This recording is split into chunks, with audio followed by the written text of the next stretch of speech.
pleased to inform you that we have arrived at the labyrinth. Please be advised that the punishment for trespassing is execution. Please be advised that electrical storms on the surface of Tartarus make departure impossible at this time. Resident count is as follows: 3,071. Resident deaths, including but not limited to executions, are as follows: 1,684. Resident escapes are as follows: 0. The interior can be chilly. Take a scarf with you, Captain. I would also ask that you leave your captain's ID with me, in the event that you do not return.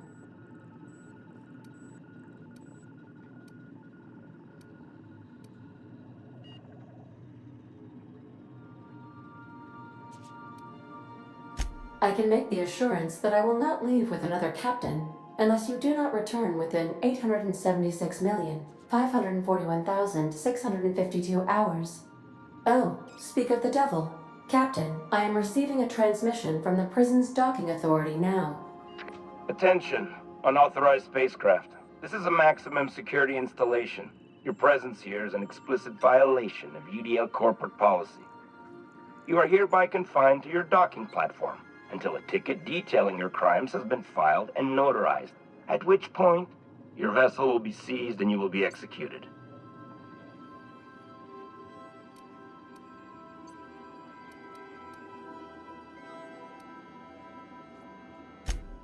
I'm sorry, you people?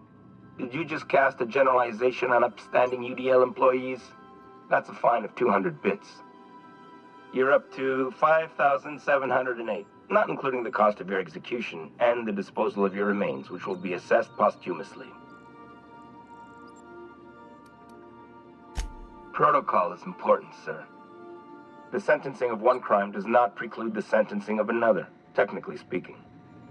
Tartarus Docking Authority signing up. Hang on. Looks like you're gonna have company at the execution. Another ship just pulled into your dock. Wait, is that from the Groundbreaker? What the? Pay no mind to that, just have a pleasant day. Transmission terminated. How can I be of assistance? I request you do not wake me if I am sleeping upon your return.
Your SAM unit is performing at peak capacity.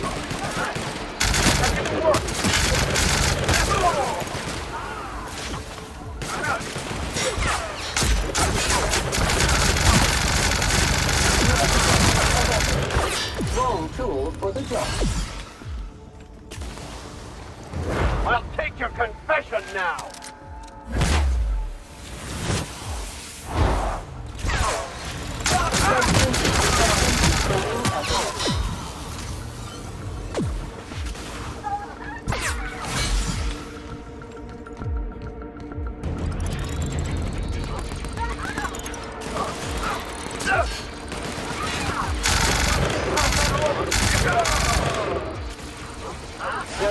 Sanitation and maintenance job fulfilled.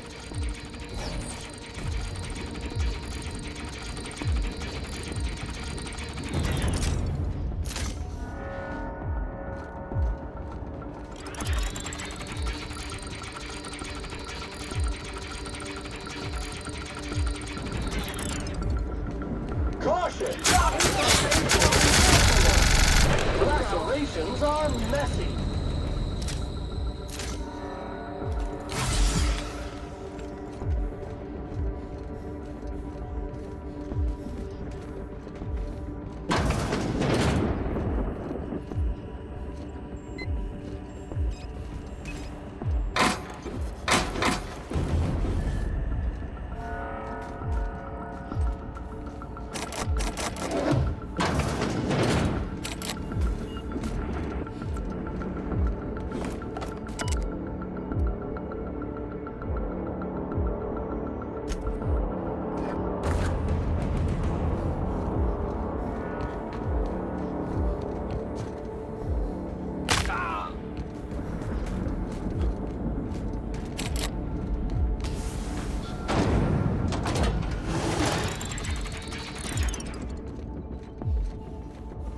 Crew member requires maintenance. I suppose it would be too late to back out now, huh? Fear not, Captain. I'll watch your back.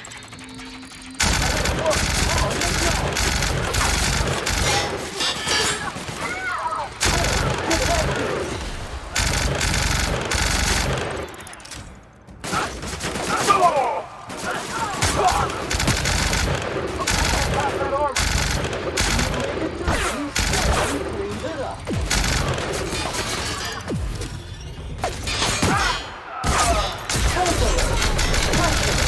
Your vitals are in disarray.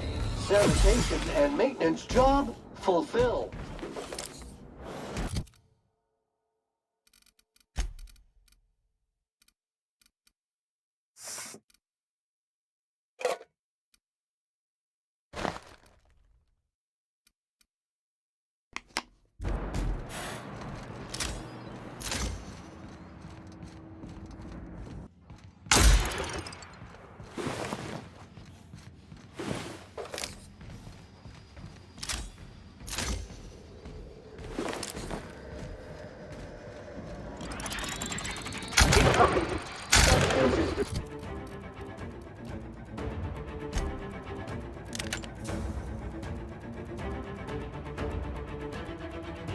Resistant to cleaning efforts. Damn units, you'll never lay down on the job. Excellent hit! That's one down! Tools for the job. Resuming passive mode. Entering quiet mode.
sanitized.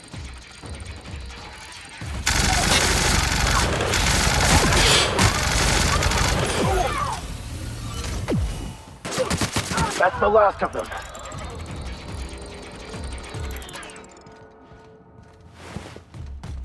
Area filth level assessment. Disgusting!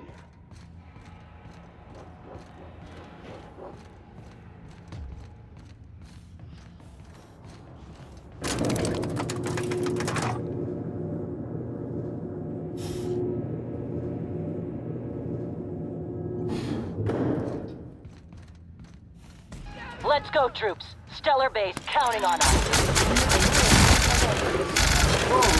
For the job.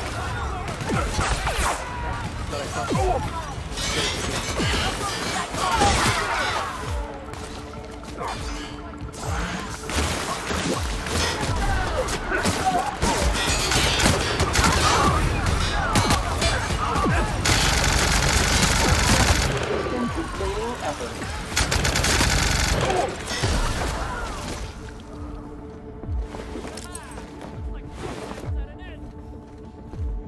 Welcome to the iconoclast, asshole! Ha! Get a sucker! Here, buddy.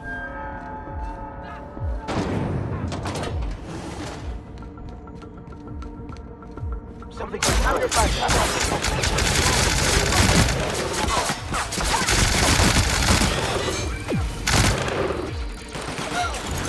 That's the last of them.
Invasive All right, contaminants. MSI. I'm not one for loud speeches, but the captain needs our help.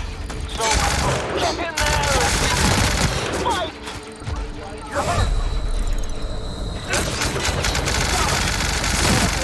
Resistance to cleaning efforts.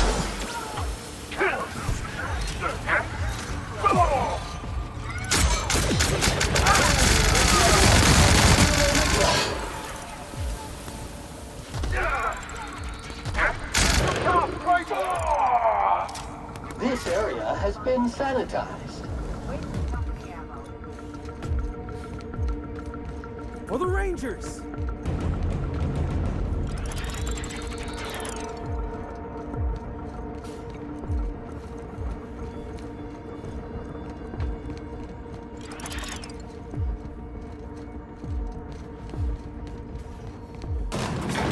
Difficult job ahead? Consider equipping a pack of Sam's special solvent stain-out remover. It's ruthless on residual blood splatter. Everything in my life has been leading up to this point. I believe I am ready for this. After all you've done, all the work you've destroyed, all the money you've cost me, Your misguided crusade has doomed Halcyon.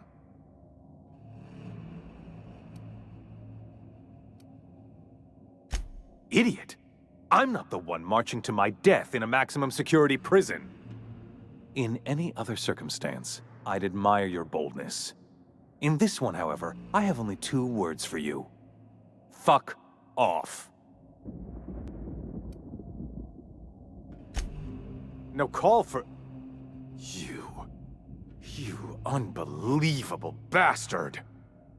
Sophia should be the one wasting her time with you, but you killed her. I'll have you hanged, quartered, bankrupted. Thankfully, you're in a prison already. Find the nearest cell and wait until I'm done here. Then I'll drag you to the executioner myself.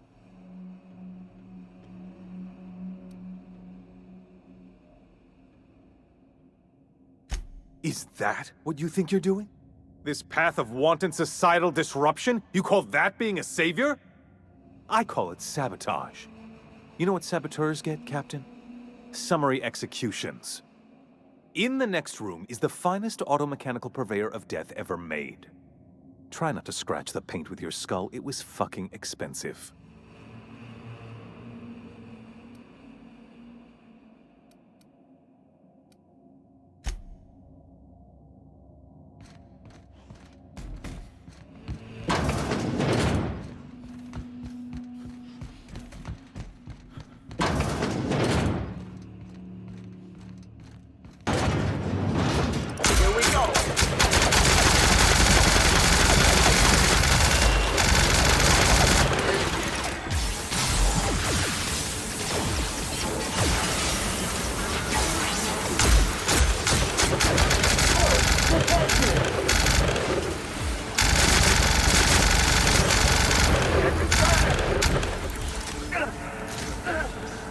That's the last of them.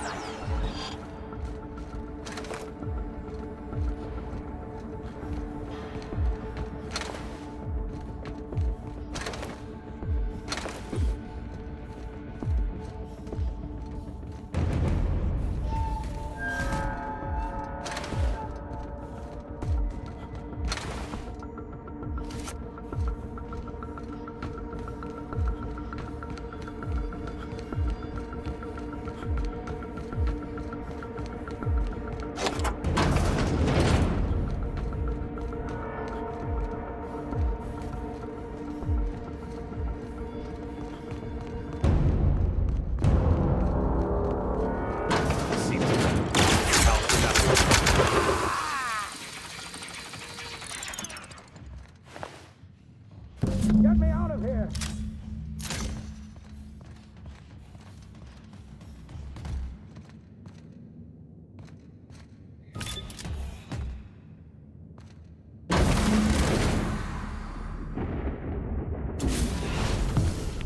You don't know how glad I am to see you.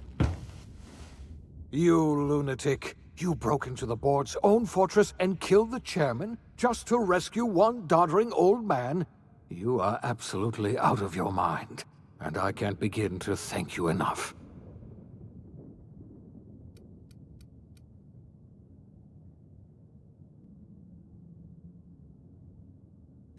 Ah, all in a day's work for you, huh? You've broken the board's stranglehold on this colony, and you saved my life. But there's still so much we have yet to accomplish. You and I are going to have to work harder than ever to save Halcyon. I'm afraid the situation is far worse than any of us ever anticipated.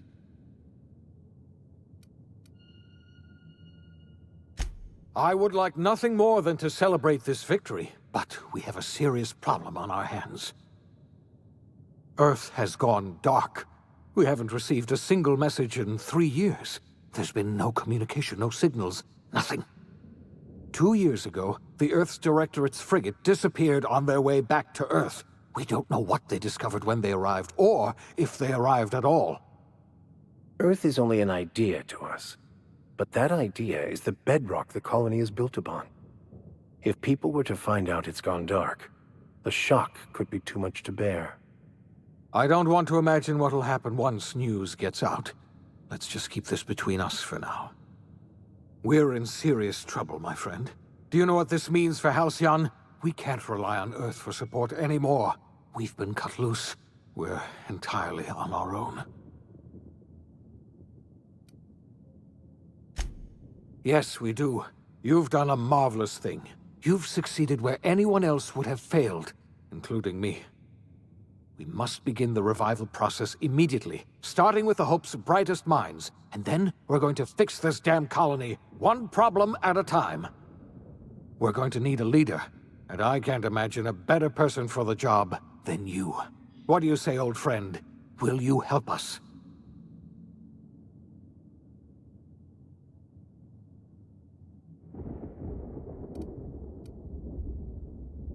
When I revived you, I thought you were going to help me save this colony.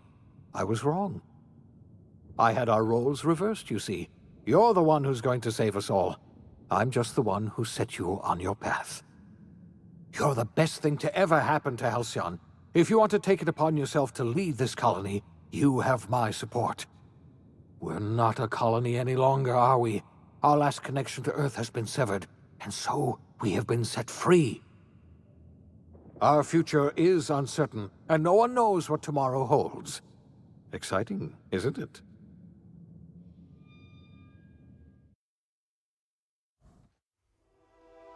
The OSI teaches that everything in the universe happens according to the grand plan. But the stranger that arrived in Halcyon was an unplanned variable. From the moment he landed in Emerald Vale, his actions altered the course of history. The events on Tartarus brought about the end of the board's authority. But the board's mistakes would haunt the colony for decades to come. The damage they left behind would require the work of a generation to repair. Dr. Phineas Wells began reviving a handful of the Hope's colonists. Engineers, scientists, technicians, and intellectuals. They were among the brightest minds the Earth had ever sent out into the stars. The Hope scientists and engineers woke up in a colony descending headlong into total collapse. With no way to return to Earth, they had no choice but to band together and devote themselves to the cause of saving Halcyon. The people of Halcyon were nothing if not hardy. In the absence of the board's authority, many of the colony's settlements banded together with a single purpose in mind: survival. Life was especially hard in the years to come. Some towns dissolved by attrition and starvation, but most of them found a way to carry on. In the years to come, Halcyon was forced to reckon with its newfound freedom. The board was gone, and for better or worse, the colony was responsible for its own destiny. Between MSI's worker-centric policies and the iconoclast's manpower, Sanjar and Zora were able to rally many of the Terra 2 townships to their cause. MSI's workforce swelled, and the iconoclasts enjoyed a significant surge in their ranks. The board was too distracted by infighting and internal politics to stop MSI from becoming a powerful corporation and a refuge for townships that might have fallen through the cracks. Consumed by paranoia, Lilia Hagen took Sublight Salvage in a controversial direction, openly accusing board officials of an extraterrestrial conspiracy. One day, an accident at the Groundbreaker's docking bay silenced her forever. Time would tell if her replacement could keep the Sublight family together. Adelaide McDevitt replaced Reed Thompson as the leader of Edgewater. She and her followers transformed Edgewater in their image. Anyone loyal to Reed was pressured into leaving town, and those who stayed behind adapted to her way of life. Adelaide transformed the old cannery into a new garden. The nearby Edgewater Cemetery provided a convenient source of fertilizer. As for Reed Thompson, it was said that he lasted exactly 2 days outside the walls of Edgewater. Years later, a marauder was found in possession of his hat. Under the leadership of Junlei Tennyson, the Groundbreaker held firm against corporate influence. The ship's mechanical stability gave Junlei the time to educate a promising generation of engineers schooled in her family's traditions. The future of the Groundbreaker looks promising. The rediscovery of the Hope and the abandonment of the lifetime employment program forced Byzantium to come to terms with some uncomfortable realities about the state of Halcyon. While Byzantines were reluctant to surrender the luxuries they'd grown accustomed to, the board's diminished authority gave them little choice in the matter. Nearly everyone had to learn to make do with less. Some even had to get jobs. It was a dark time indeed. Even the Gorgon asteroid, though a distant enigma to most of Halcyon, felt the aftershocks of your actions. The destroyed Adrenatime synthesizer became a symbol of the board's cruelty and a rallying point for Wells and his scientists as they sought to build a more humane, ethical Halcyon. They cleared the dead from Gorgon's laboratories and repurposed them to aid in the crucial work of solving the colony's nutrition crisis.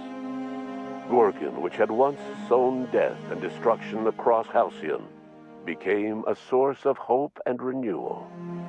The Gorgon Project's final explosive end was bittersweet for Olivia Ambrose. She wandered the colony's fringes alone, searching for others like her who despised the board and meant to destroy them. In time, she found Phineas Wells and his cadre of scientists, and she joined them in their efforts to save Halcyon.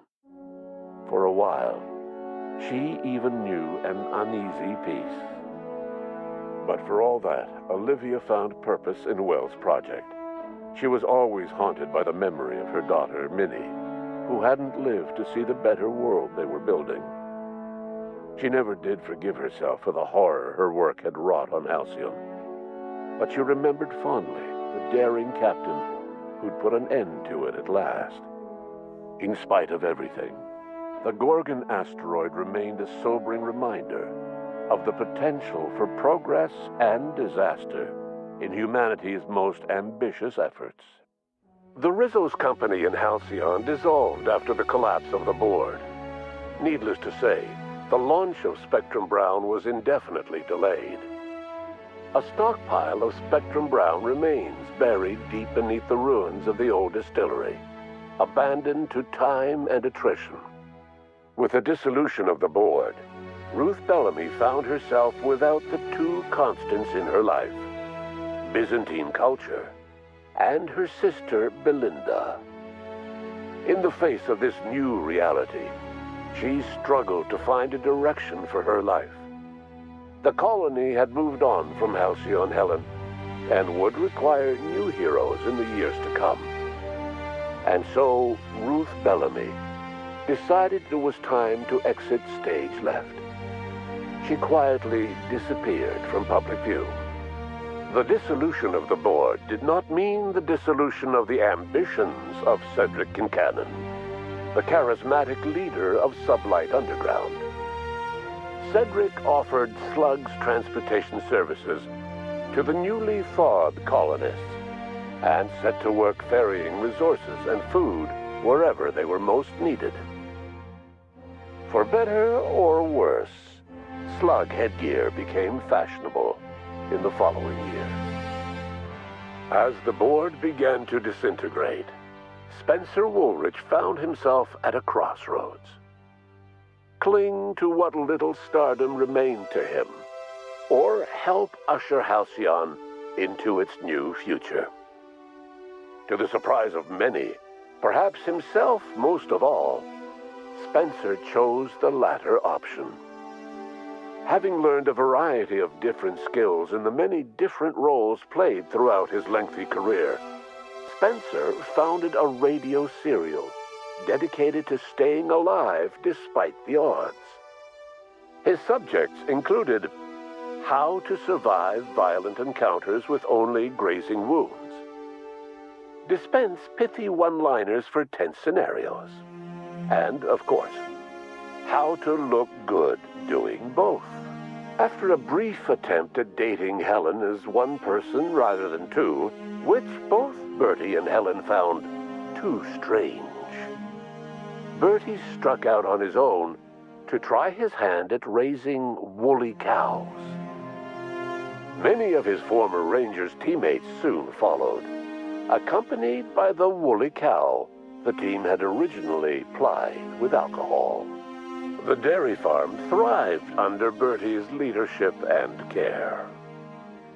The Dairy Rangers privately believed that the woolly cows softened Bertie's temper considerably, although the only one brave enough to say this to his face was promptly headbutted.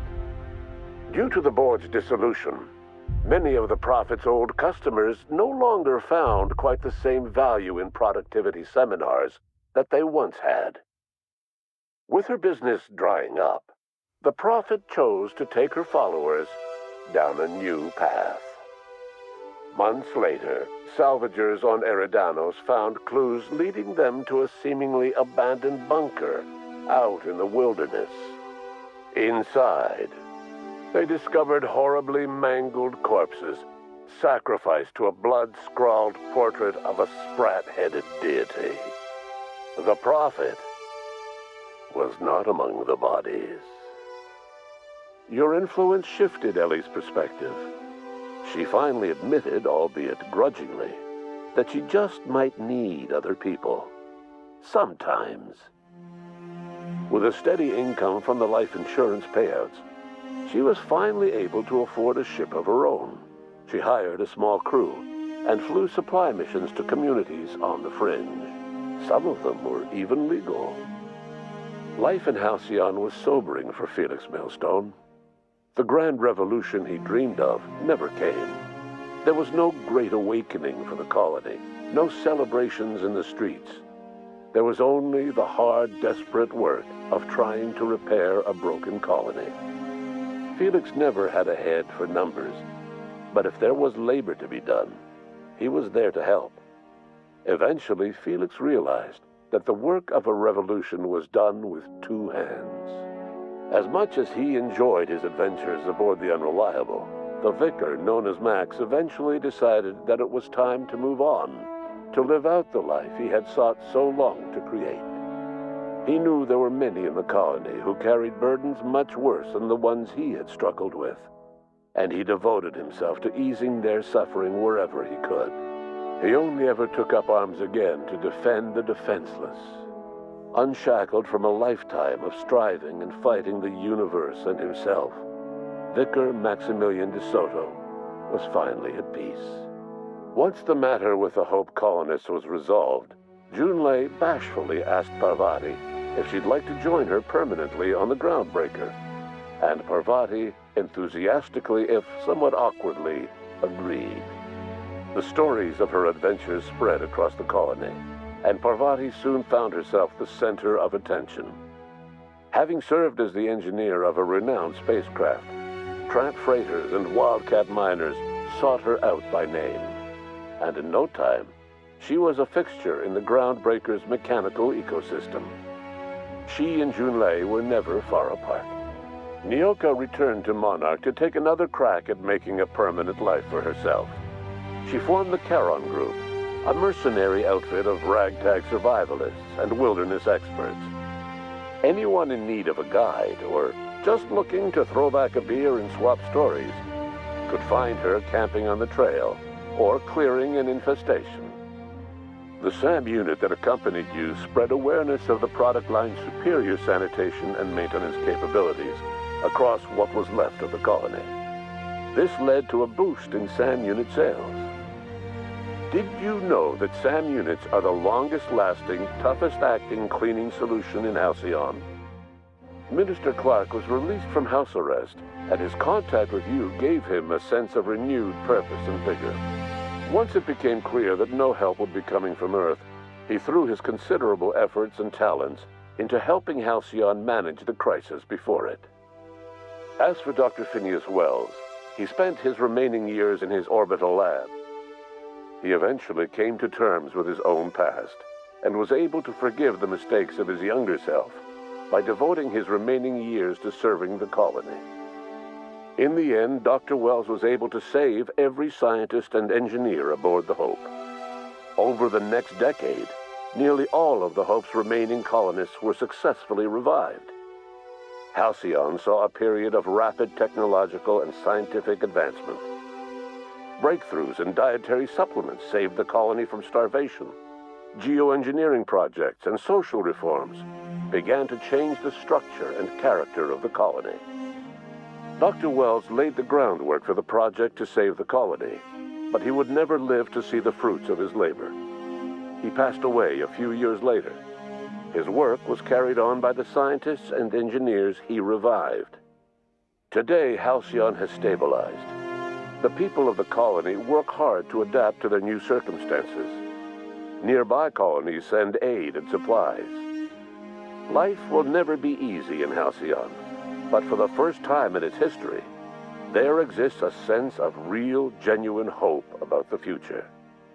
And what about you, the unplanned variable in the history of Halcyon?